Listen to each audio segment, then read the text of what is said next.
ito talaga mga idol, yung paraan ko pag sa mga lababo.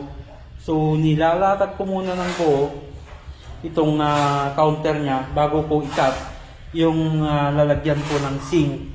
So may marka na po, yan namarkahan na po yung lalagyan ko ng sink. Kahapon po in-install itong counter. Ngayon matigas na po ito. Saka pa lang namin tatabasin po ito. So actual po ito nasukat na ng yung sink niya.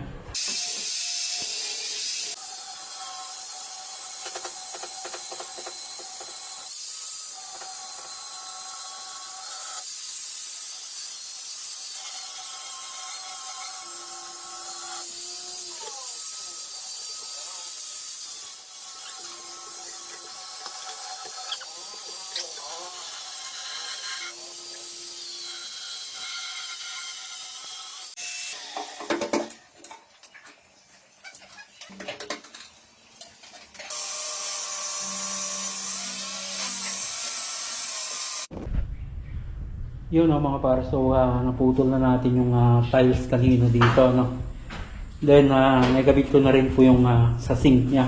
So ito yung uri sana ng top mount mga idol, o yung nakapatong dito sa tiles, pero hindi natin ginawa yan mga idol.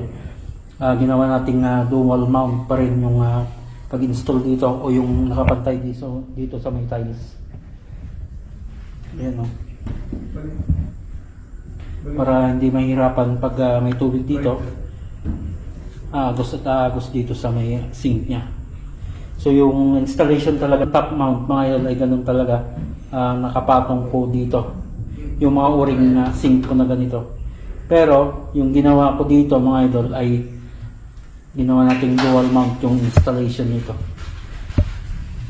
para hindi hassle yung tubig dito sa may side ng sink. So pag sa top mount mga idol, wala namang pong mali doon. Hassle lang pag may tubig dito, hindi papasok sa loob. Yan, so yan yung update ng ating lababo. Nakabit na rin yung backsplash niya. Then nag-grout na ito. Ayusin na lang bukas, lilihain ko kasi ito sa may kanto niya.